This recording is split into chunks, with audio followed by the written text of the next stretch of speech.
चलो तो देखें, कल की क्लास में हम लोगों ने शुरू किया था पार्ट 2 पढ़ना, और उसमें सबसे पहले बालकों से संबंधित कानून को पढ़ना हमने शुरू किया था, यूनिट 1 को। और उसमें जो सबसे पहला कानून हमने शुरू किया था वो था आपका मानव अधिकार संरक्षण अधिनियम 1993, है ना, protection of human rights act 1993।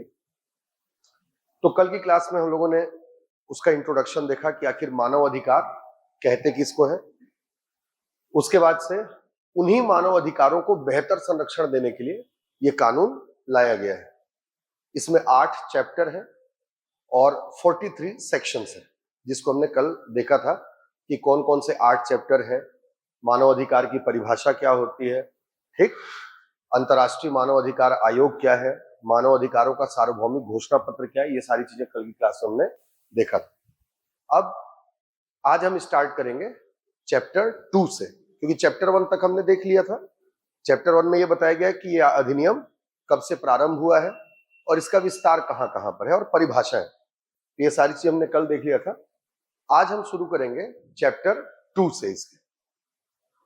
अच्छा देखें, जैसे जो मानव अधिकार संरक्षण अधिनियम है 1993, मैंने आपको बताया था कि ये क्यों लाया गया है, ताकि जो मानव अधिकार हैं हमारे, जो ह्यूमन राइट्स हैं, उनको बेहतर संरक्षण दिया जा सके, है ना। To give better protection to the human rights this act was enacted. मानव अधिकारों को बेहतर संरक्षण देने के लिए इसे लाया गया। मैंने कल भी एक बात कहा था कि संरक्षण तो मिल ही रहा था मानव अधिकारों, जैसे उस समय आईपीसी, सीआरपीसी जो कानून है उसके माध्यम से मानव अधिकारों को संरक्षण दिया ही जा रहा है, लेकिन इस एक्ट को लाया गया ताकि बेहतर संरक्षण दिया जा सके। अब बेहतर संरक्षण देने के लिए कुछ बेहतर प्रयास करने पड़ेंगे, कुछ विशेष प्रयास करने पड़ेंगे। ये जो मानव अधिकार संरक्षण अधिनियम है, इसमें कुछ विशेष प्रयास किए गए। क्या प्रयास किए गए हैं?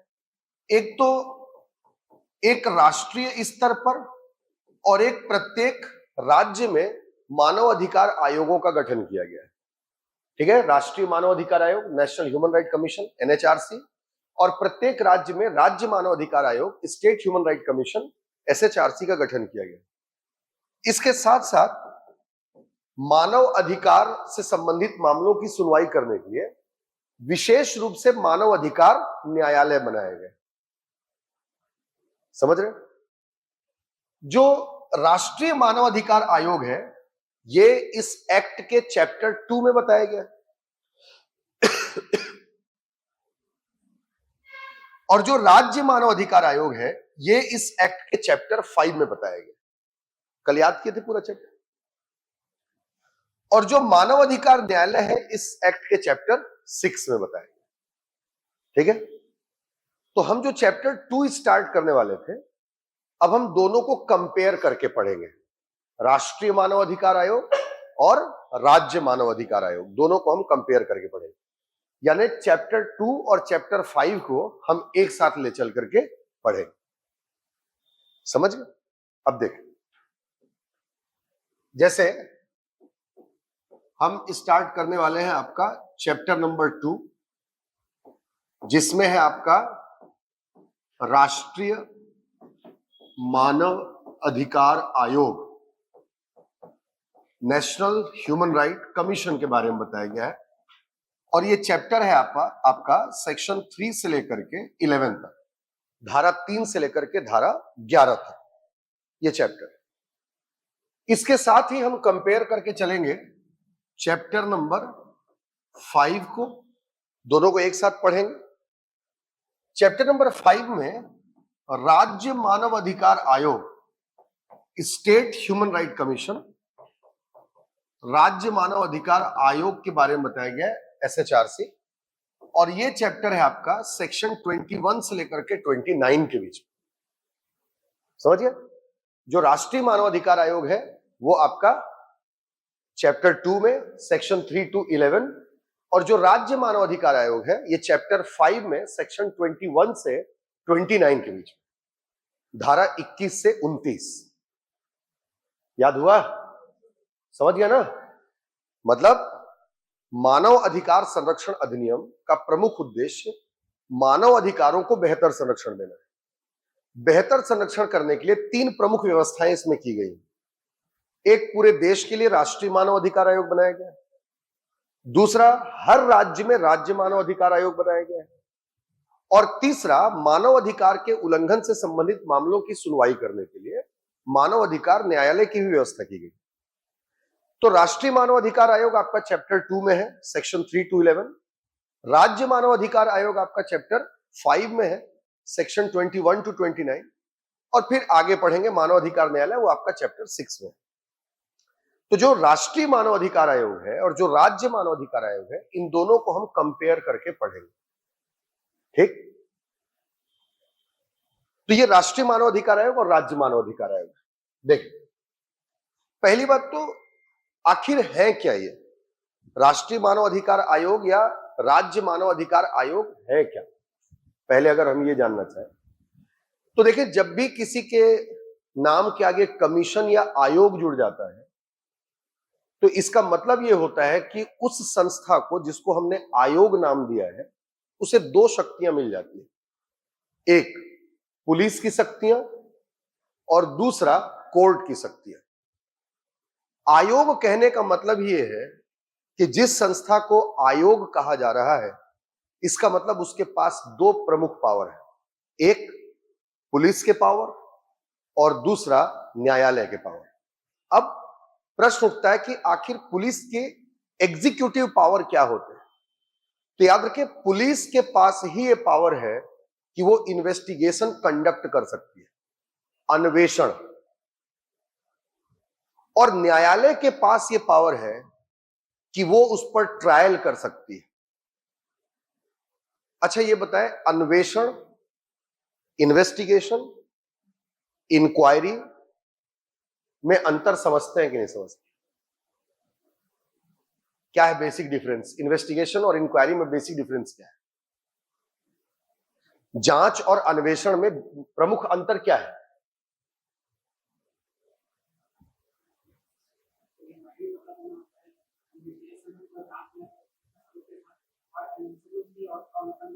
नहीं बेटा, देख, टेक्निकली इन्वेस्टिगेशन का मतलब होता है साक्ष्यों को इकट्ठा करना, collecting the evidences, that is investigation. साक्ष्यों को, सबूतों को इकट्ठा करना इन्वेस्टिगेशन। और जब उन साक्ष्यों को इकट्ठा कर लिया गया तो उसका परीक्षण करना कि वो साक्ष्य सही है या नहीं है, ये जांच करना कहलाता है इंक्वायरी।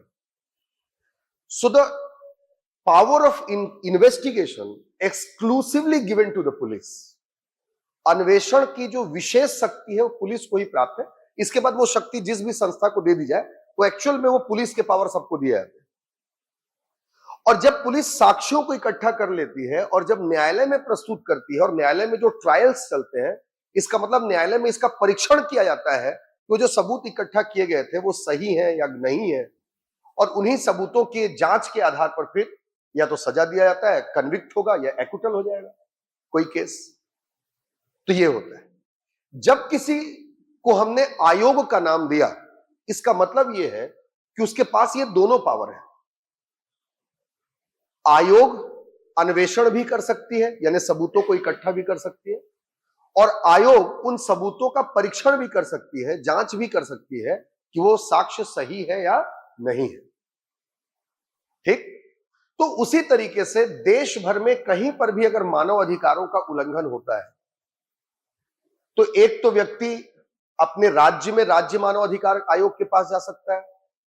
अगर राज्य मानव अधिकार आयोग के पास जाएगा तो वो मानव अधिकार आयोग, राज्य मानव अधिकार आयोग, उस पर अन्वेषण करेगी, शिकायत प्राप्त होने पर उस पर जांच भी करेगी। और अगर कोई राष्ट्रीय मानव अधिकार आयोग जाता है तो वहां पर भी वो शिकायत को प्राप्त करेगी, अन्वेषण यानी साक्ष्यों को इकट्ठा करेगी और उसके ऊपर जांच भी करेगी। और यदि मामला बनता है तो मानव अधिकार न्यायालय तक उसको प्रेषित करवाएगी ताकि उसके ऊपर अभियोजन चल सके, प्रोसिक्यूशन हो सके उसके। तो इसलिए राष्ट्रीय मानव अधिकार आयोग और राज्य मानव अधिकार आयोग के गठन की व्यवस्था इसमें की गई है। अभी समझ में आया राष्ट्रीय मानव अधिकार आयोग क्या होता है, राज्य मानव अधिकार आयोग क्या होता है?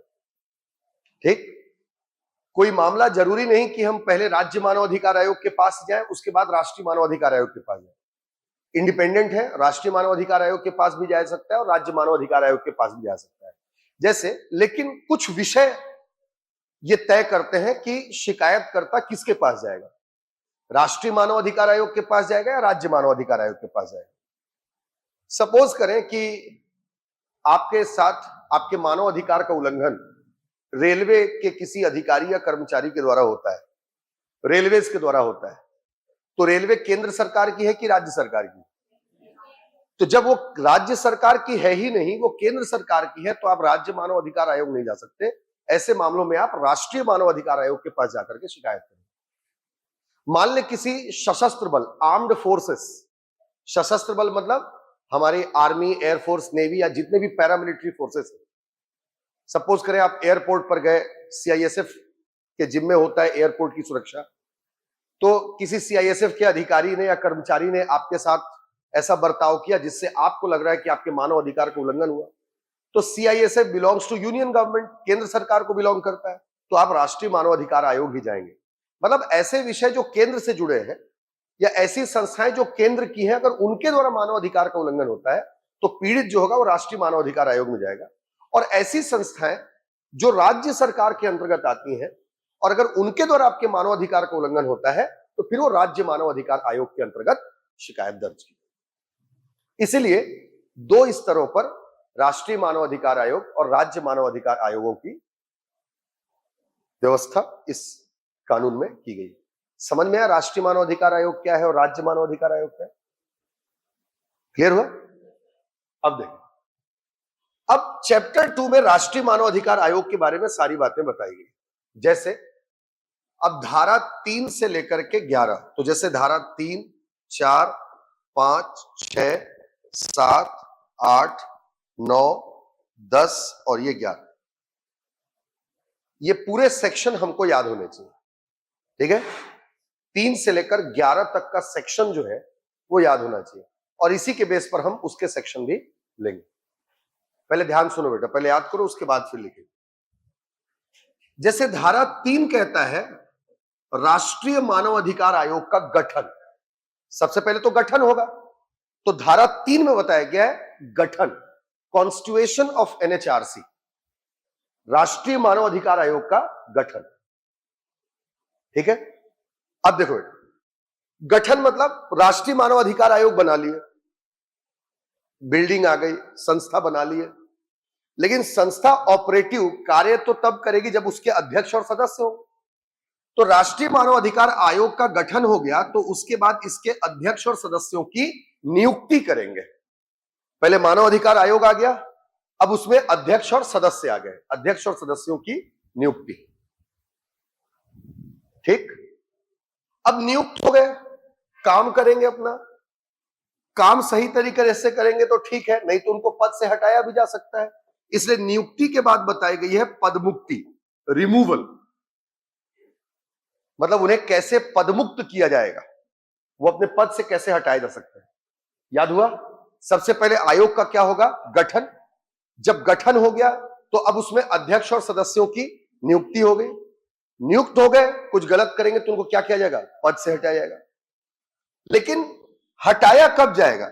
जब उनका कार्यकाल पूरा हो जाए, टेन्योर है ना, tenure of chairperson members of NHRC, राष्ट्रीय मानव अधिकार आयोग के अध्यक्ष और सदस्यों का कार्यकाल।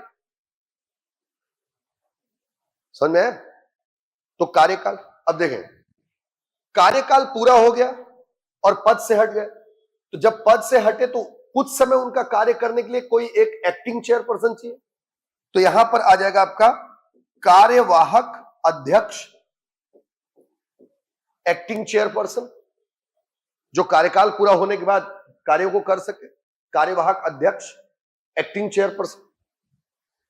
कार्यवाहक अध्यक्ष के लिए सेवा शर्तें तय की जाएंगी, कार्यवाहक अध्यक्ष के लिए सेवा शर्तें तय की जाएंगी, टर्म्स एंड कंडीशंस। ठीक, जब सेवा शर्तें तय हो गई तो रिक्तियों को भर लिया जाएगा, वैकेंसीज, रिक्तियां। रिक्तियों को भरने के लिए विनियम बनाएंगे, रेगुलेशन। और जब विनियम बन गया तो उसको फॉलो करने के लिए हो जाएंगे आपका अधिकारी एवं कर्मचारी। मतलब जो राष्ट्रीय मानव अधिकार आयोग है उसमें कितने अधिकारी और कितने कर्मचारी होंगे, ये आपका धारा 11 बताता है। तो धारा 3 से लेकर 11 तक, सेक्शन 3 to 11 याद हुआ? ऐसे रटना नहीं है बेटा, पहले समझो इसको। पहले तो आयोग का गठन होगा। जब आयोग का गठन हो गया तब उसमें अध्यक्ष और सदस्य आएंगे, यानी उनकी नियुक्ति हो गई। नियुक्त हो गए, काम करेंगे, काम करने के बाद उनको पद से हटाया जाएगा तो पदमुक्ति हो गया। तो गठन, नियुक्ति, पदमुक्ति, 3, 4, 5। पदमुक्ति कब होगी? जब कार्यकाल पूरा हो जाए। तो धारा 6, टेन्योर, उनका कार्यकाल। कार्यकाल पूरा हो गया तो जब तक नया अध्यक्ष नहीं आ जाता तब तक कार्य करने के लिए हमको कार्यवाहक अध्यक्ष चाहिए। तो एक्टिंग चेयरपर्सन, कार्यवाहक अध्यक्ष। कार्यवाहक अध्यक्ष के लिए हम सेवा शर्तें तय करेंगे, टर्म्स एंड कंडीशन। जब सेवा शर्तें तय हो गई तो रिक्तियों को भर लेंगे, वैकेंसीज। रिक्तियों को भरने के लिए क्या बनाएंगे? विनियम, रेगुलेशंस। और जब विनियम आ गया तो उसके बाद अधिकारी और कर्मचारी अपना काम करेंगे। तो धारा 11, अधिकारी एवं कर्मचारी। याद हुआ? पक्का? सबसे पहले क्या होगा? गठन। गठन के बाद नियुक्ति। जब नियुक्त हो गए तो अब क्या किया जाएगा? पदमुक्ति। पदमुक्ति कब होगा? कार्यकाल के बाद। ठीक है, कार्यकाल पूरा हो गया तब तक काम करने के लिए कौन आएगा? कार्यवाहक अध्यक्ष। उसके लिए क्या तय करेंगे? सेवा शर्तें। सेवा शर्तें तय हुई तो किसको भरेंगे? रिक्तियों को।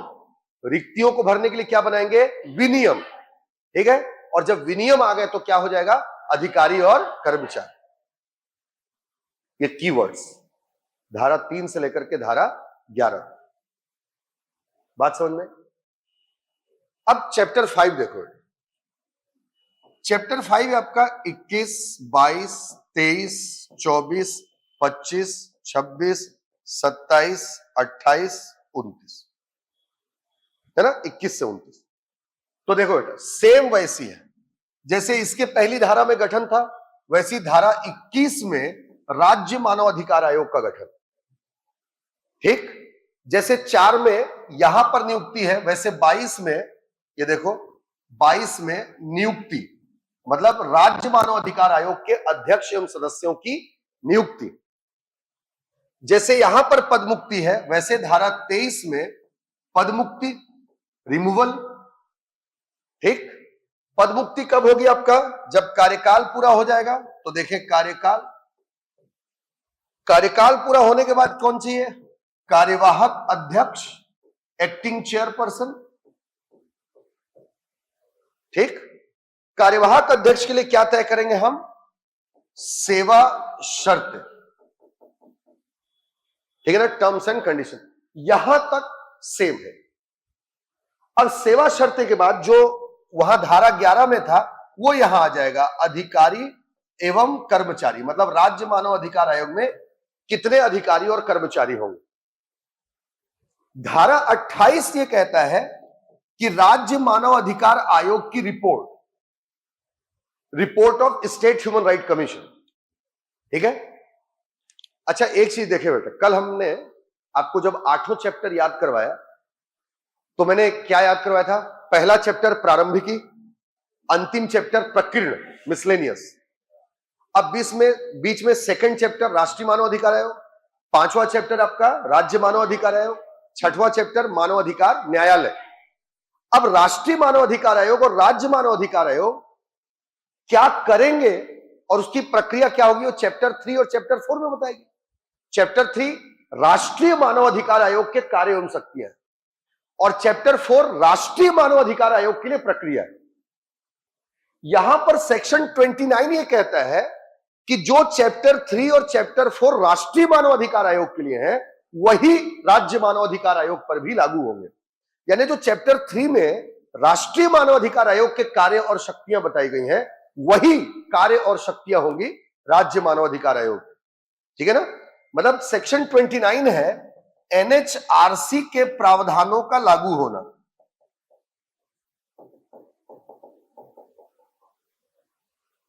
समझ गए? एनएचआरसी के प्रावधानों का लागू होना, implementation of some provisions of NHRC, राष्ट्रीय मानव अधिकार आयोग के प्रावधानों का लागू होना। और राष्ट्रीय मानव अधिकार आयोग के लिए प्रावधान क्या है? चैप्टर 3 और चैप्टर 4, जिसमें चैप्टर 3 में बताया गया कि राष्ट्रीय मानव अधिकार आयोग के क्या कार्य और क्या शक्तियां होंगी, और चैप्टर 4 में बताया गया है कि वो प्रक्रिया कैसे। तो सेक्शन 29 कहता है कि जो चैप्टर 3 चैप्टर 4 राष्ट्रीय मानव अधिकार आयोग के लिए, वही आपका राज्य मानव अधिकार आयोग के लिए भी हो जाएंगे। तो ये इस तरीके से इसके सेक्शंस हैं, याद रहेगा। मतलब सेवा शर्तों तक एकदम सेम चलेगा। देखिए, सेवा शर्तों तक एकदम सेम चलेगा। बस 27 में हो जाएगा आपका अधिकारी एवं कर्मचारी, 28 में राज्य मानव अधिकार आयोग की रिपोर्ट, और 29 में राष्ट्रीय मानव अधिकार आयोग के प्रावधानों का राज्य मानव अधिकार आयोग पर भी लागू होना। मतलब जो चैप्टर 3 चैप्टर 4 जो राष्ट्रीय मानव अधिकार आयोग के लिए है, वो राज्य मानव अधिकार आयोग के लिए भी होंगे। याद हुआ कि नहीं हुआ? हुआ? चलो तो सेक्शन लिखो, ऐसे ही लिखो बिना देखे। राष्ट्रीय मानव अधिकार आयोग लिखे पहले, सेक्शन 3 से लेकर 11 तक लिख ली। एसएचआरसी भी लिख ली। क्या छूटा? 27 में अधिकारी और कर्मचारी, राज्य मानव अधिकार आयोग के अधिकारी एवं कर्मचारी, धारा 27। 28 में रिपोर्ट, राज्य मानव अधिकार आयोग की रिपोर्ट, ठीक। और 29 में राष्ट्रीय मानव अधिकार आयोग के कुछ प्रावधानों का राज्य मानव अधिकार आयोग पर लागू होना। ठीक है, तो याद हुआ सेक्शन। चलिए अब इसको वन बाय वन हम डील करते हैं। देखो, तो सबसे पहले हम देखेंगे गठन, है ना, गठन, constitution of NHRC and SHRC, राष्ट्रीय मानवाधिकार आयोग एवं राज्य मानवाधिकार आयोग का गठन। तो देखें, सबसे पहले एनएचआरसी, राष्ट्रीय मानवाधिकार आयोग का गठन, और उसके बाद एसएचआरसी का गठन, राज्य मानवाधिकार आयोग का गठन। ठीक है, देखें गठन के संदर्भ में धारा 3 में बताया गया है। राष्ट्रीय मानवाधिकार आयोग का गठन जो है वो धारा 3 के तहत होगा। NHRC shall be constituted under section 3। राज्य मानवाधिकार का जो गठन होगा मानवाधिकार आयोग का, वो धारा 21 के अंतर्गत होगा। State human right commission shall be constituted under section 21। ठीक है, राष्ट्रीय मानवाधिकार आयोग का गठन धारा 3 और राज्य मानवाधिकार आयोग का गठन धारा 21 के तहत होता है। ध्यान दें, देखिए धारा 3 में दो बातें बताई गई हैं। एक, गठन कौन करेंगे, who will constitute the NHRC, और दूसरा बताया गया है संगठन, मतलब ये किनसे मिल करके बनेगा। ठीक है, first who will constitute the NHRC and second the composition of NHRC, मतलब राष्ट्रीय मानवाधिकार आयोग किससे मिल करके बनेगा। समझ मेरी बात को? धारा 3 के तहत गठन होता है, तो धारा 3 में दो बातें बताई। पहला, गठन कौन करेगा, और दूसरा किनसे मिलकर के गठित होगा। संगठन, कॉम्पोजिशन, उसका संरचना, किसमें कौन कौन होंगे। समझिए मेरी बात। उसी तरीके से धारा 21 में भी सेम बातें बताई गई हैं। धारा 21 भी कहता है, यह बताता है कि कौन गठन करेगा, who will constitute the state human right commission, और दूसरा इसमें यह बताया गया है कि यह किनसे मिलकर के बनेगा, मतलब इसका संगठन क्या होगा। ठीक है, what will be the composition, ये बातें बताई गई। मेरी बात समझ में? देखिए, धारा 3 ये कहता है कि जो राष्ट्रीय मानवाधिकार आयोग है, इसका गठन केंद्र सरकार अधिसूचना जारी करेगी। The NHRC shall be constituted by union government by A notification. लिखते चलो ना, बनाते चलो मेरे साथ। जो राष्ट्रीय मानवाधिकार आयोग है, इसका गठन केंद्र सरकार करेगी। और कैसे करेगी? बाय ए पब्लिक नोटिफिकेशन, लोक अधिसूचना जारी करके।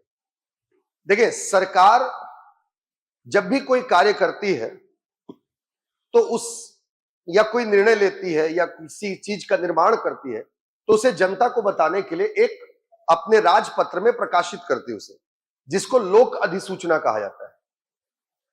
तो केंद्र सरकार गठन करेगी, और गठन कैसे करेगी? तो एक राजपत्र में प्रकाशित कर देगी जनता को बता करके। इसे कहेंगे लोक अधिसूचना के माध्यम से गठन किया जाता है। क्या मेरी बात समझ में आ रही है? राष्ट्रीय मानव अधिकार आयोग का गठन केंद्र सरकार करती है लोक अधिसूचना जारी करके। National human right commission shall be constituted by the union government by making a public notification. समझ गए? लोक अधिसूचना जारी करके गठन किया जाए। उसी तरीके से जो राज्य मानव अधिकार आयोग होगा, राज्य मानव अधिकार आयोग का गठन राज्य सरकार करेगी। और कैसे?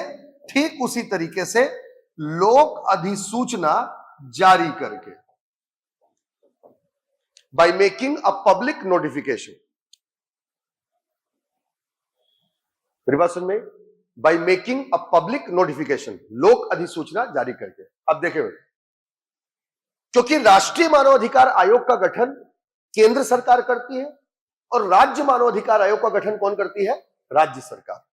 देखिए, राष्ट्रीय मानवाधिकार आयोग का गठन जो है ये 12 अक्टूबर 1993 को किया गया। ठीक है, जो राष्ट्रीय मानवाधिकार आयोग है इसका गठन 12 अक्टूबर 1993 को किया गया केंद्र सरकार के द्वारा लोक अधिसूचना जारी करके। जबकि जो राज्य मानवाधिकार आयोग है, हम अगर Chhattisgarh state human right commission की बात करें तो इसका गठन 16 अप्रैल 2001 को किया गया। ठीक है, तो राष्ट्रीय मानवाधिकार आयोग का गठन 12 अक्टूबर 1993 को, 12 अक्टूबर 1993, जबकि राज्य मानवाधिकार आयोग का गठन, छत्तीसगढ़ राज्य मानवाधिकार आयोग का गठन 16 अप्रैल 2001 को किया। मेरी बात समझ में? अब देखिए, संगठन मतलब कॉम्पोजिशन ऑफ एनएचआरसी किनसे मिलकर के बनेगा राष्ट्रीय मानवाधिकार आयोग? तो याद रखें, जो राष्ट्रीय मानवाधिकार आयोग है इसमें एक अध्यक्ष, 12 सदस्य, ठीक है, एक अध्यक्ष, 12 सदस्य एवं एक महासचिव होंगे। ठीक है, जो राष्ट्रीय मानवाधिकार आयोग है इसमें एक अध्यक्ष, 12 सदस्य और एक महासचिव होते हैं। The NHRC shall be composed of 1 chairperson, 12 members and 1 general secretary. महासचिव, 1 जनरल सेक्रेटरी। जो राज्य मानवाधिकार आयोग होगा, अब ये हर राज्य में अलग अलग होगा, तो छत्तीसगढ़ राज्य मानवाधिकार आयोग की बात करें तो इसमें भी एक अध्यक्ष, 2 सदस्य और एक सचिव होंगे। ठीक है, state human right commission shall be consist of 1 chairperson, 2 members and 1 secretary. तो राष्ट्रीय मानवाधिकार आयोग में एक अध्यक्ष होगा, 12 सदस्य होंगे, एक महासचिव होगा। राज्य मानवाधिकार आयोग में एक अध्यक्ष होंगे, 2 सदस्य होंगे और एक सचिव होगा। मेरी बात समझ में आई? इसे थोड़ा सा डिटेल कर दें। पहले राष्ट्रीय मानवाधिकार आयोग के बारे में। राष्ट्रीय मानव अधिकार आयोग का संगठन। Composition of national human right commission, मतलब ये किन से मिलकर के बन रहा है। तो जैसे हमने अभी याद किया कि राष्ट्रीय मानव अधिकार आयोग में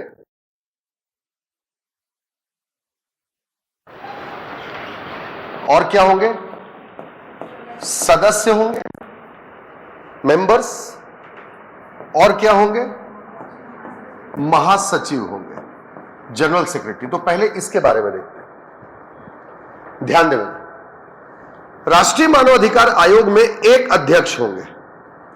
याद रखें, अध्यक्ष हमेशा एक्स सीजेआई ही बन सकेंगे, यानी भारत के सेवानिवृत्त मुख्य न्यायाधीश ही राष्ट्रीय मानव अधिकार आयोग के अध्यक्ष बन सकेंगे।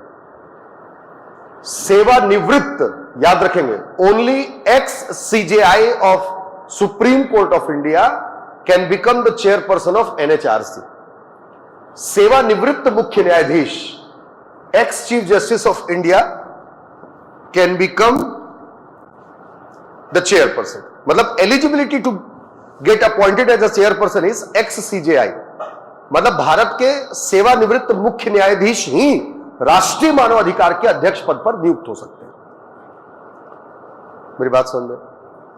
अब सदस्य देखो, हमने याद किया कि 12 सदस्य होंगे, है ना। जो राष्ट्रीय मानव अधिकार आयोग है इसमें 12 सदस्य होंगे। एक बात ध्यान सुनना बेटा, इसको पहले याद कर लो फिर लिखो आप। 12 सदस्य कौन होंगे, इसको थोड़ा मैं बाइफरगेट कर रहा हूं, समझने की कोशिश करो। देखिए, जो 12 सदस्य होंगे इसको हम क्लासिफाई करते हैं 5 और 7 में, 5 एंड 7। ये 5 सदस्य जो होते हैं ये नियुक्ति होगी इनकी। These 5 members shall be appointed। ये जो 5 सदस्य होंगे इनकी नियुक्ति होगी, इसलिए इनको अपॉइंटेड मेंबर्स कहा जाता है। ध्यान सुनना बेटा, अभी मत लिखो, पहले ध्यान समझ लो, है ना। और ये जो 7 सदस्य होंगे, 7 सदस्य, ये पदेन सदस्य होंगे, एक्स ऑफिशियो मेंबर्स इंग्लिश में कहते हैं इसको। मतलब ये हो जाएंगे आपका अपॉइंटेड मेंबर्स, ठीक, और ये हो जाएंगे आपका एक्स ऑफिशियो मेंबर्स, पदेन सदस्य। अब दोनों को समझो बेटा, नियुक्त सदस्य या पदेन सदस्य ऐसा कहीं क्लासिफिकेशन नहीं लिखा हुआ है, ये मैं आपको क्लासिफाई करके बता रहा हूं। नियुक्त सदस्य कहने का मतलब यह है कि यहां जो योग्यता बताई जा रही है उस योग्यता वाले किसी भी व्यक्ति को वहां पर नियुक्त किया जा सकता है, लेकिन पदेन सदस्य को नियुक्त नहीं किया जा सकता। पदेन सदस्य का मतलब ही होता है वो जो पद है उस पर जो बैठेगा वो अपने आप सदस्य हो जाएगा। Additional appointment is not mandatory. The person who hold this post will be the member of the NHRC. वो अपने आप सदस्य हो जाएगा, उसको कुछ अलग से अपॉइंट करने की जरूरत नहीं है, इसलिए उसको पदेन सदस्य कहा है।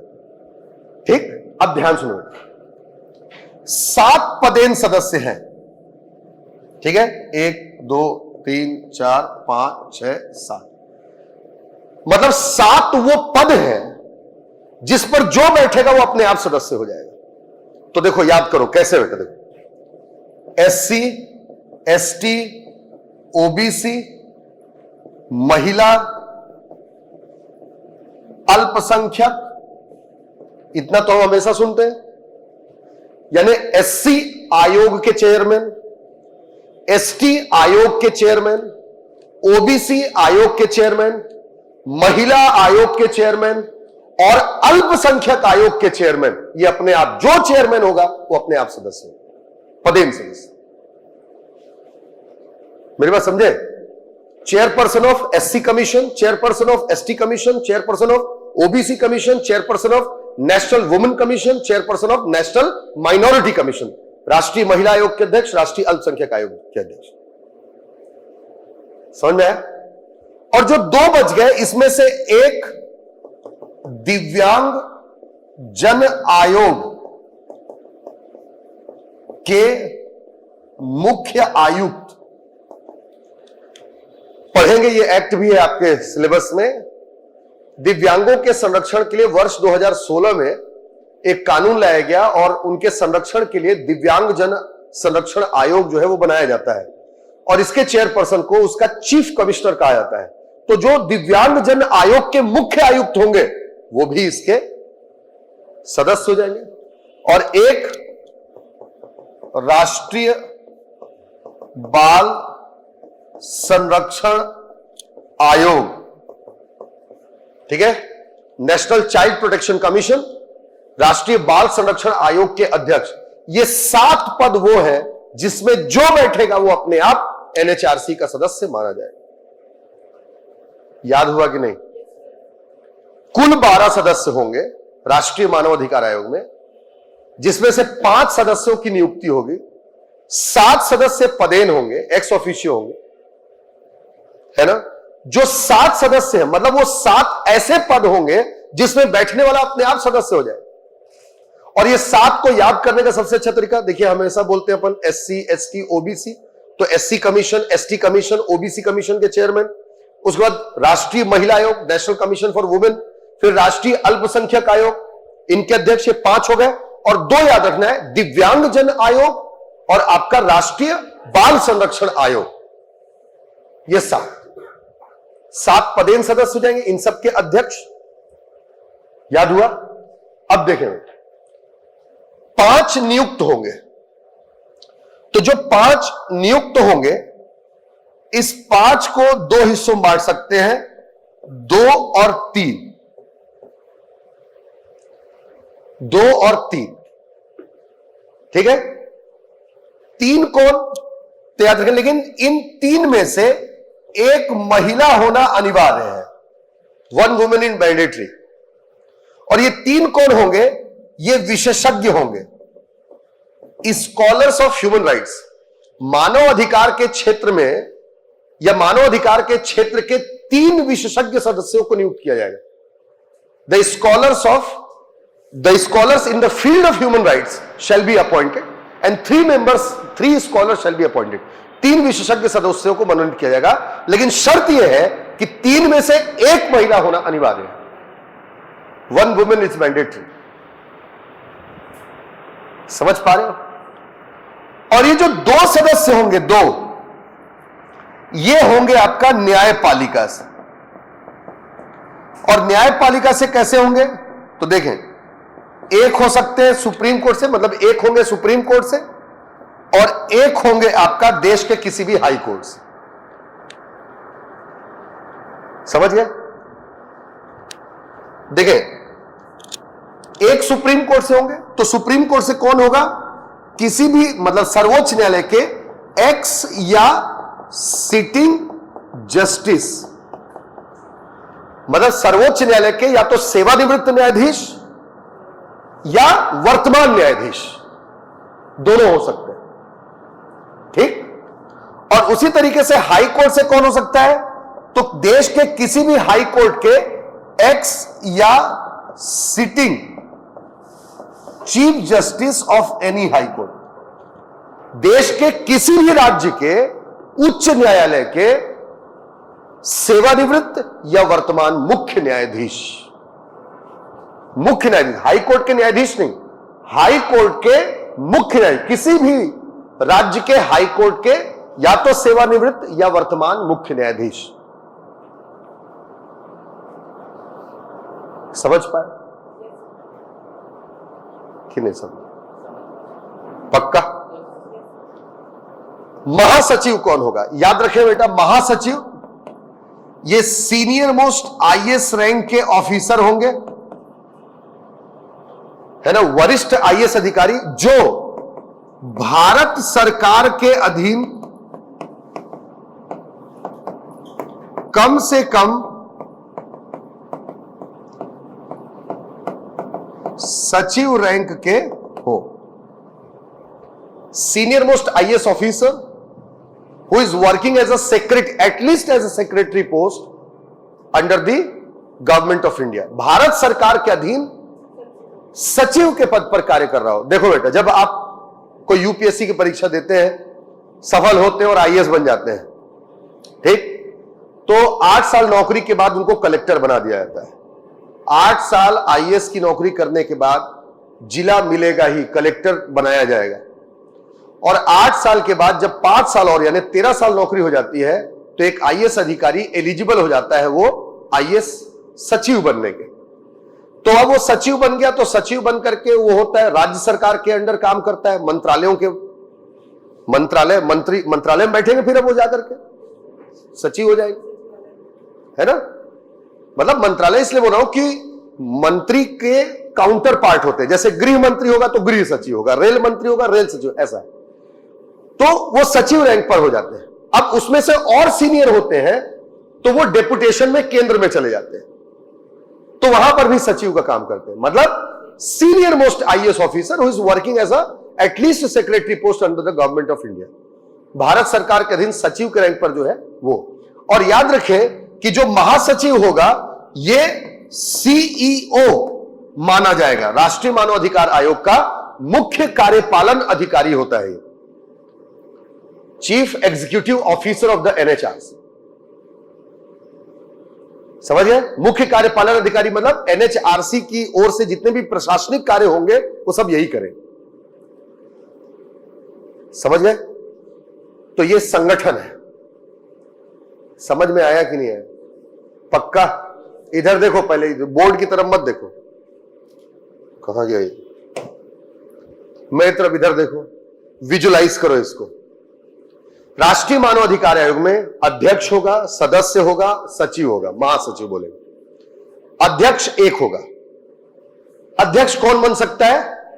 Only x chief justice of India, केवल भारत के सेवानिवृत्त मुख्य न्यायाधीश ये बन सकते हैं। अब आते हैं 12 सदस्य पर। 12 सदस्य को 2 हिस्सों में बांटते हैं, पदेन सदस्य, नियुक्त सदस्य, ex officio members, appointed members. Ex officio members होंगे 7, अपॉइंटेड मेंबर्स होंगे 5। जो 7 पदेन सदस्य होंगे वो 7 पद होंगे जिसके अध्यक्ष सदस्य हो जाएंगे। वो 7 पद कौन कौन से हैं? एससी, एसटी, ओबीसी, महिला और अल्पसंख्यक आयोग, ठीक। उसके बाद 2 दिव्यांगजन आयोग के मुख्य आयुक्त और राष्ट्रीय बाल संरक्षण आयोग के मुख्य आयुक्त, मतलब अध्यक्ष। याद हुआ? अब अपॉइंटेड मेंबर्स है 5 को 2 हिस्सों बांटो, 3 और 2। 3 होंगे विशेषज्ञ जिन्हें मानव अधिकार के क्षेत्र में अनुभव प्राप्त है। 3 विशेषज्ञ, 1 महिला होना अनिवार्य है 3 में से। सही बात? अच्छा, मान लो तीनों की तीनों महिलाएं हो गई तो हो सकती है ना? हाँ, क्योंकि 1 महिला होना अनिवार्य है, पुरुष सदस्य होना अनिवार्य नहीं। अब बच गए 2, तो 2 आएंगे न्यायपालिका से, एक सुप्रीम कोर्ट, एक हाई कोर्ट। सुप्रीम कोर्ट से सुप्रीम कोर्ट के न्यायाधीश आएंगे, कौन से? एक्स और या सिटिंग कोई भी। हाई कोर्ट से किसी भी हाई कोर्ट के चीफ जस्टिस आएंगे, एक्स या सिटिंग। समझ पाए कि नहीं समझे? और महासचिव कौन बनेंगे? आईएएस, वरिष्ठ आईएएस अधिकारी होते हैं जो भारत सरकार के अधीन कम से कम सचिव के पद पर कार्य कर रहे हो, ठीक है ना, at least working as a secretary under the government of India, ठीक। और इन्हें क्या कहा जाता है? राष्ट्रीय मानव अधिकार आयोग का मुख्य कार्यपालन अधिकारी, सीईओ। मतलब सभी प्रशासनिक कार्य इन्हीं के द्वारा किए जाएंगे, जितने भी प्रशासनिक एडमिनिस्ट्रेटिव डिसीजंस होंगे वो यही लेंगे। समझ में आया? चलो तो नोट करो, कर लियो।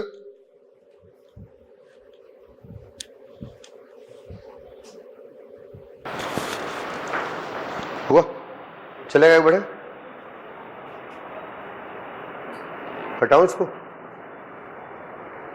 चलो देखो बेटे, अब उसी तरीके से हम राज्य मानव अधिकार आयोग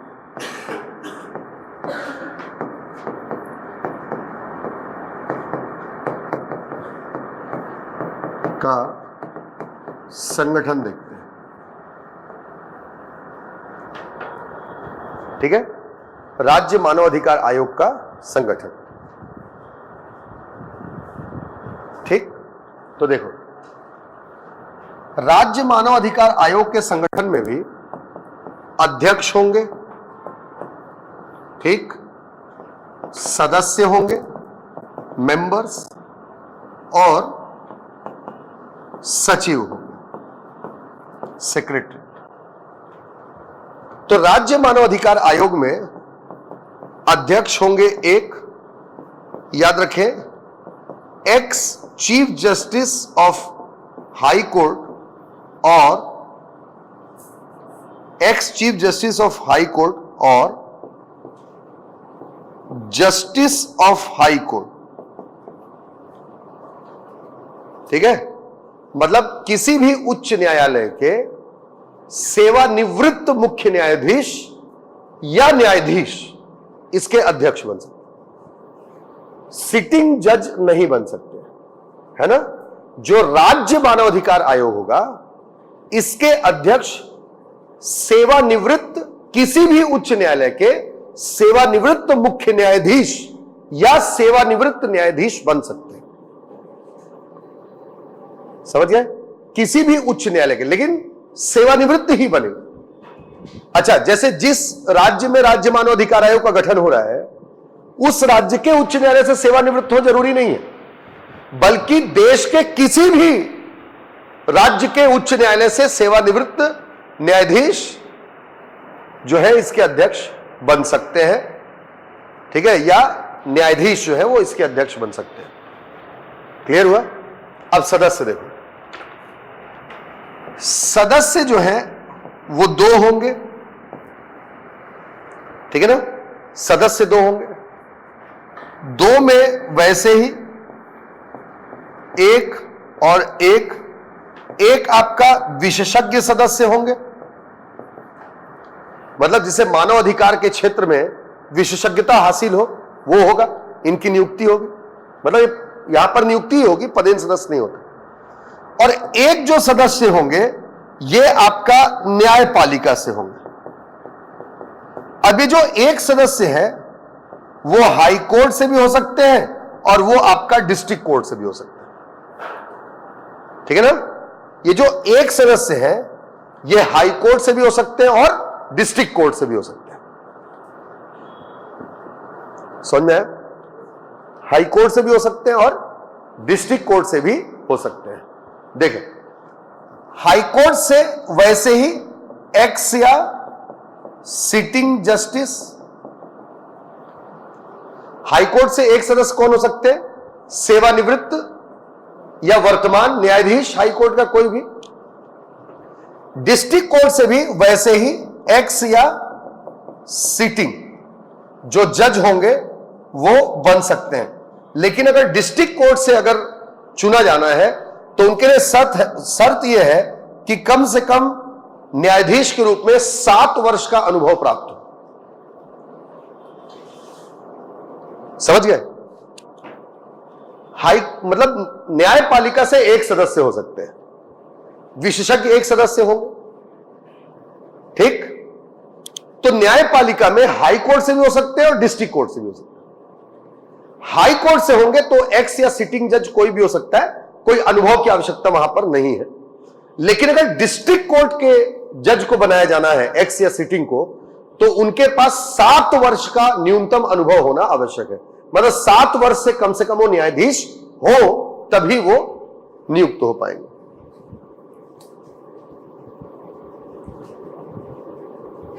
समझ में आया?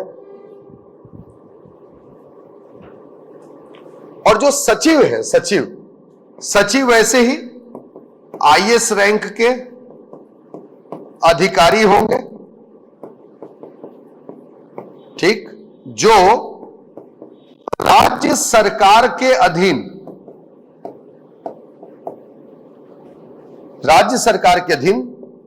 सचिव के पद पर कार्यरत हो, who is working as a secretary under the state government, जो राज्य सरकार के अधीन सचिव के पद पर कार्यरत। राष्ट्रीय मानवाधिकार आयोग में केंद्र सरकार के अधीन, यहां पर राज्य सरकार के अधीन सचिव के पद पर कार्यरत हो। और याद रखिए जो सचिव होंगे ये राज्य मानवाधिकार आयोग के सीईओ होते हैं। ठीक है, he will be the CEO for state human right commission. तो ये होता है आपका राष्ट्रीय मानव अधिकार आयोग और राज्य मानव अधिकार आयोग का संगठन।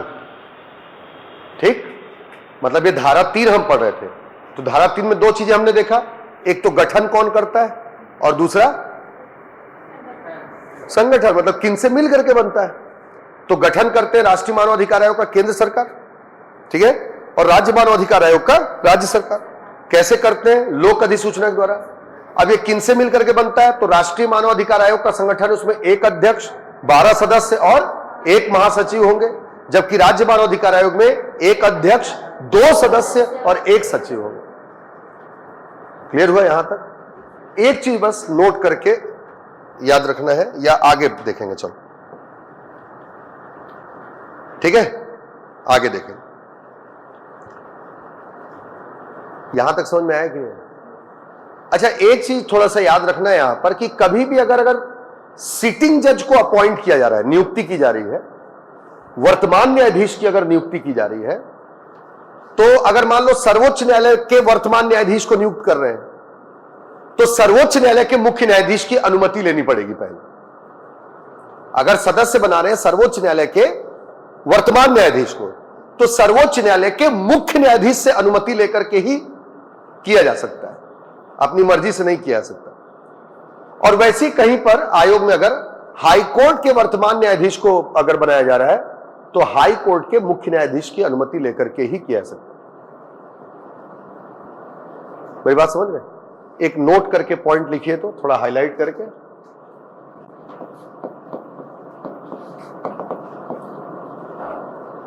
लिखिए, वर्तमान न्यायाधीशों की नियुक्ति,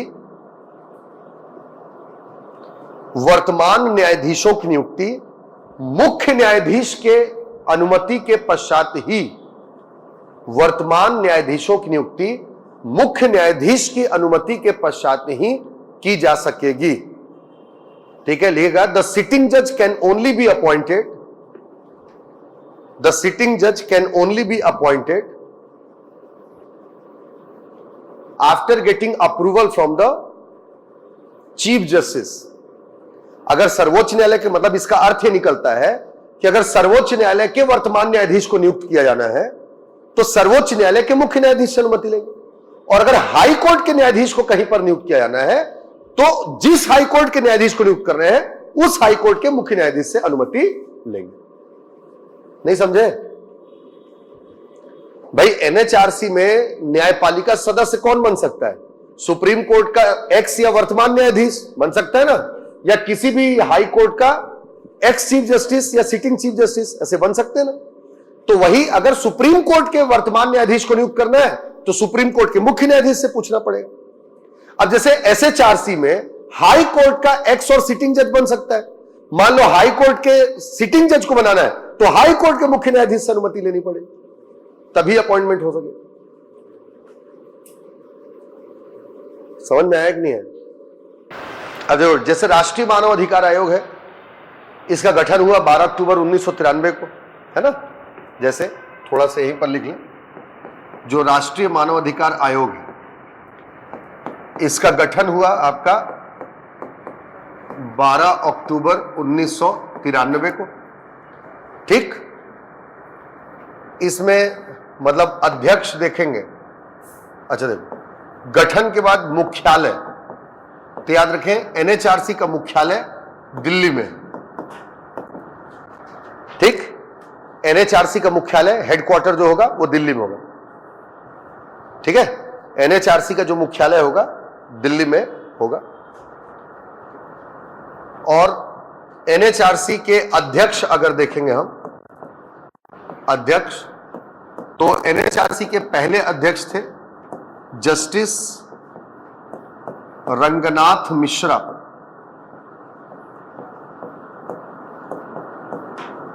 ठीक, जबकि अगर वर्तमान में देखेंगे तो आर सुब्रमणियन।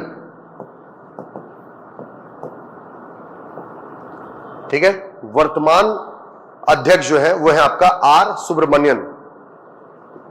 ठीक है, तो पहले थे आपका जस्टिस रंगनाथ मिश्रा और वर्तमान है आपका जस्टिस आर सुब्रमण्यन, ठीक है ना। ये जैसे एसएचआरसी की बात करेंगे, स्टेट ह्यूमन राइट कमीशन की, तो गठन किया गया था स्टेट, मतलब छत्तीसगढ़ की बात कर रहे हैं अपन, Chhattisgarh state human right commission की, तो गठन किया गया आपका 16 अप्रैल 2001। मुख्यालय देखें तो इसका मुख्यालय का रायपुर, लेकिन याद रखेंगे राज्य मानव अधिकार आयोग का मुख्यालय राज्य सरकार तय करती है, ठीक है। राज्य मानव अधिकार आयोग का मुख्यालय कहां पर होगा, राज्य सरकार तय करती है। जैसे हमारे यहां रायपुर में रखा गया, राजधानी में, ठीक, चाहते तो बिलासपुर में भी रख सकते थे, कहीं पर भी रख सकते हैं, ठीक है। तो राज्य मानव अधिकार आयोग जो है इसका मुख्यालय हमारे छत्तीसगढ़ का रायपुर में है, छत्तीसगढ़ राज्य की राजधानी में। हालांकि जो राज्य मानव अधिकार आयोग है उसको, मतलब उसका मुख्यालय कहां होगा वो राज्य सरकार तय करती है। जैसे राष्ट्रीय मानव अधिकार आयोग का मुख्यालय कहां होगा तो ये कानून में ही बता दिया गया कि दिल्ली होगा उसका, जबकि राज्य मानव अधिकार आयोग का मुख्यालय कहां होगा कानून के अनुसार वो राज्य सरकार पर छोड़ दिया गया, राज्य सरकार जहां रखे। छत्तीसगढ़ में वो ये कहां पर है, रायपुर में। इसके बाद अगर अध्यक्ष देखेंगे, अधिकार आयोग के पहले अध्यक्ष थे जस्टिस के.एम. अग्रवाल, ये सिक्किम हाईकोर्ट के सेवानिवृत्त न्यायाधीश थे, ठीक है, जस्टिस के.एम. अग्रवाल। अगर हम वर्तमान में देखेंगे तो याद रखें वर्तमान में वैकेंट है ये पोस्ट, छत्तीसगढ़ में जो अध्यक्ष है उनका पद जो है वैकेंट है, कार्यवाहक अध्यक्ष है श्री गिरधारी नायक जी, ठीक है। पोस्ट इज वैकेंट, वर्तमान में कार्यवाहक अध्यक्ष की भूमिका में है श्री गिरधारी नायक।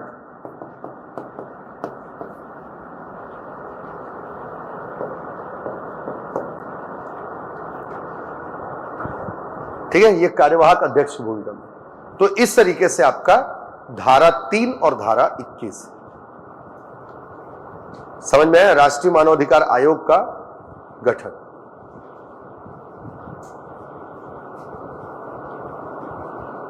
आए यहां तक समझ में? कोई डाउट? कोई डाउट नहीं, ठीक है। तो ये इस तरीके से राष्ट्रीय मानव अधिकार आयोग का गठन होता है। अब देखो अगला है आपका गठन के बाद क्या होगा, नियुक्ति।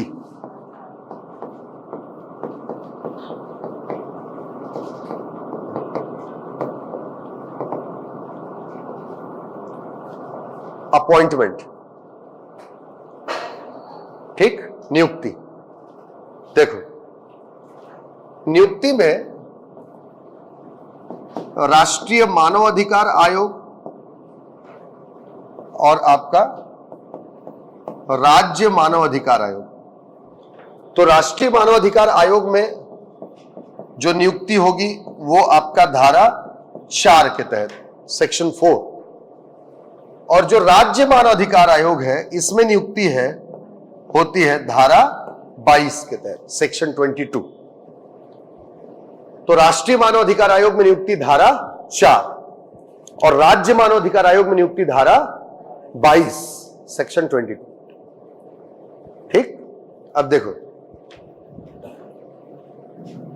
धारा 4 में बताया गया है, पहला नियुक्ति कौन करेंगे, हु विल अपॉइंट, और दूसरा किसकी सलाह पर करेंगे।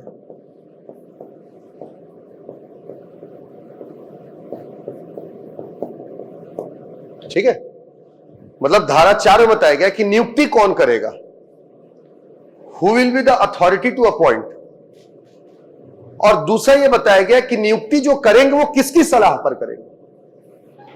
वैसे ही धारा 22 जो है, धारा 22 में भी वही बताया गया, नियुक्ति कौन करेंगे, और दूसरा सलाह किसकी सलाह पर करेंगे।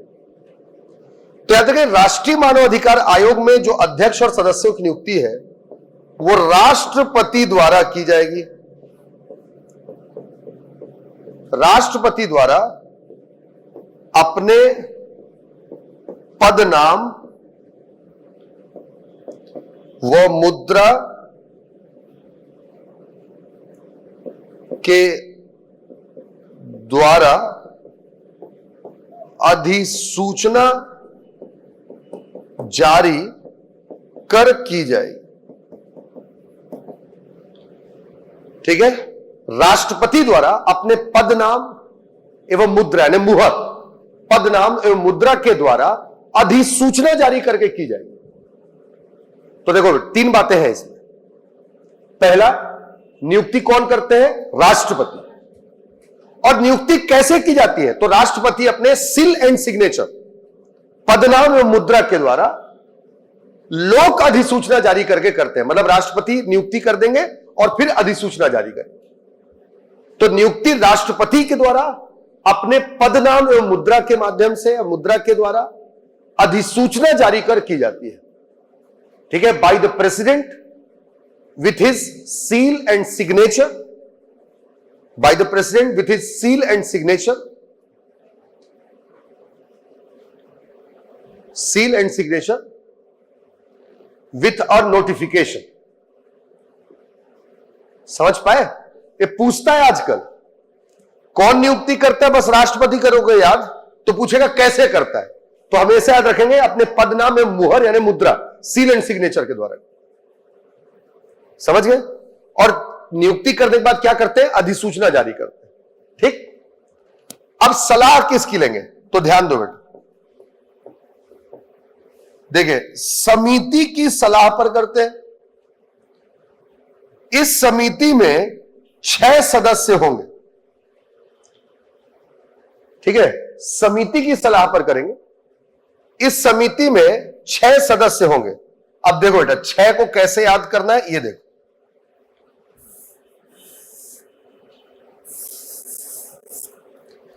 छह को कैसे याद करना है, ये देखो। तो कैबिनेट से, लोकसभा से और राज्यसभा से 3 जगहों से 2-2 सदस्य होंगे। कैबिनेट मतलब मंत्रिमंडल से, कैबिनेट से 2 सदस्य, लोकसभा से 2 सदस्य, राज्यसभा से 2 सदस्य। तो ये 6 सदस्यीय समिति होती है जो सलाह देती है राष्ट्रपति को। कैबिनेट से 2 सदस्य कौन होंगे? तो देखें, एक प्रधानमंत्री और एक केंद्रीय गृह मंत्री। ठीक है, कैबिनेट मंत्रिमंडल से 2 सदस्य, एक प्रधानमंत्री और दूसरा केंद्रीय गृह मंत्री।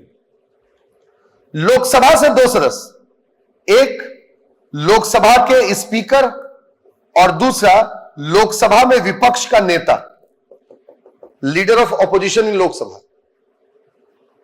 ठीक, उसी तरीके से राज्यसभा से भी 2। अब देखो बेटा, जैसे लोकसभा से लोकसभा के अध्यक्ष को लिए, राज्यसभा का सभापति उपराष्ट्रपति होता है, तो उपराष्ट्रपति को तो मेंबर नहीं बनाया सकता, इसीलिए राज्यसभा से राज्यसभा का उपसभापति।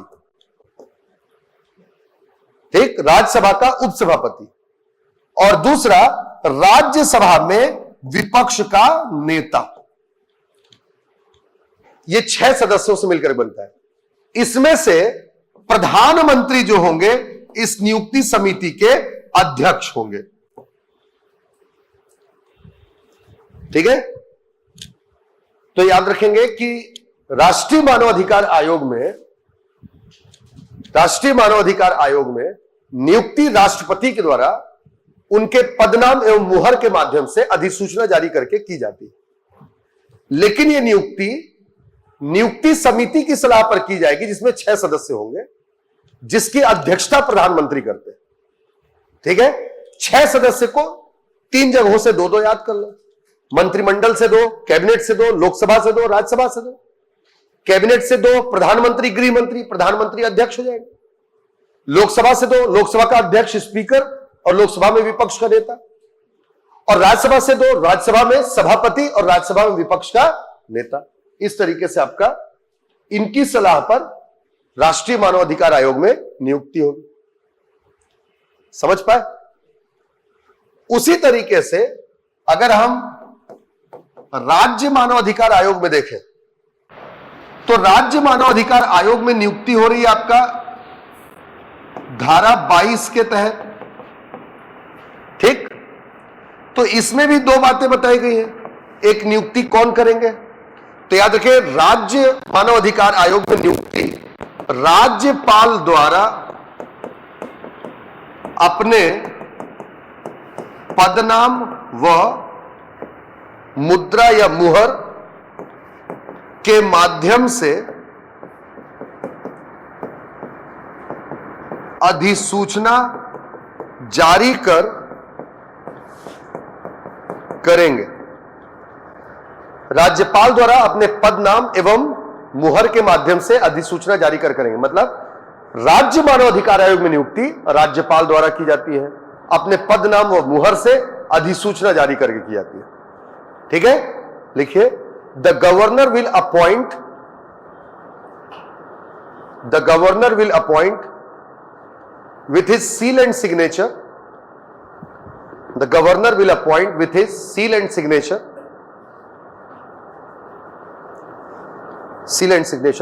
by making a public notification। ठीक, राज्यपाल द्वारा की जाएगी। अब देखो, सलाह किसकी लेंगे, तो याद रखिए ये भी सलाह लेंगे आपका नियुक्ति समिति की। बस अंतर यह हो जाएगा कि एक राज्य जहां विधान परिषद है और ऐसे राज्य जहां विधान परिषद नहीं है। देखो बेटा, जैसे केंद्र में लोकसभा और राज्यसभा होती है वैसे राज्य में विधानसभा और विधान परिषद होती है। लेकिन अंतर यह है कि जो विधान परिषद है वो राज्यों में बाध्यकारी नहीं है, तो किसी राज्य में होती है किसी राज्य में नहीं होती है। वर्तमान में 28 राज्यों में से केवल 6 राज्यों में विधान परिषद है। तो जिन राज्यों में विधान परिषद होगी वहां पर समिति की संख्या क्या होगी, और जहां पर विधान परिषद नहीं होगी वहां पर समिति की संख्या क्या होगी। तो जहां विधान परिषद है वहां पर तो समिति में 6 सदस्य होंगे। कैसे, देखो, एक कैबिनेट से, एक विधानसभा और एक विधान परिषद। लेकिन जहां विधान परिषद नहीं है वहां तो केवल कैबिनेट और आपका विधानसभा ही होगी, विधान परिषद नहीं है वहां पर। जैसे छत्तीसगढ़ में विधान परिषद नहीं है। अब बता रहा हूं मैं, 6 लिखा हूं तो 2 तिहाई तो 6 होगा ना, और 4 लिखा हूं वहां पर, 4 नहीं लिखा, बोला था तो 2 दूनी ही तो 4 होगा। तुम कम सुनते हो थोड़ा सा। तो कैबिनेट से 2 सदस्य। इधर देखो, एक आपका मुख्यमंत्री, जैसे केंद्र में प्रधानमंत्री होता है, राज्य में मुख्यमंत्री, और एक आपका राज्य का गृह मंत्री। सेम कोई अंतर नहीं है, समझ गए। केंद्र में 2 होते हैं, प्रधानमंत्री गृह मंत्री, यहां पर मुख्यमंत्री गृह मंत्री। अच्छा, जैसे केंद्र में लोकसभा वैसे राज्य में विधानसभा। तो केंद्र में विधानसभा, केंद्र में लोकसभा से 2 होते हैं, स्पीकर और विपक्ष का नेता, तो यहां पर भी वही हो जाएंगे, विधानसभा में स्पीकर और विधानसभा में विपक्ष का नेता, लीडर ऑफ ऑपोजिशन। अच्छा, जैसे केंद्र में राज्यसभा है तो राज्यसभा से राज्यसभा का उपसभापति होता है, क्योंकि सभापति उपराष्ट्रपति होता है। लेकिन विधान परिषद में तो ऐसा नहीं है, तो विधान परिषद से विधान परिषद का सभापति और विधान परिषद में विपक्ष का नेता इसके सदस्य हो। वहां उपसभापति हो रहा था क्योंकि सभापति उपराष्ट्रपति होता है। तो विधान परिषद का सभापति और विधान परिषद में विपक्ष का नेता, और मुख्यमंत्री क्या बन जाएंगे, अध्यक्ष होंगे इस समिति के।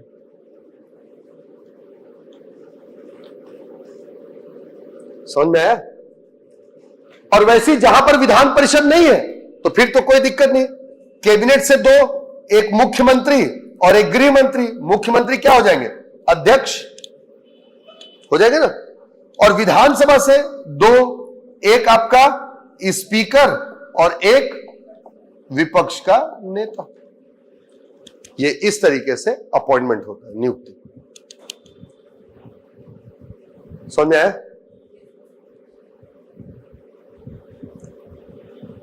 तो इतना याद करना था, बाकी पढ़ेंगे अपन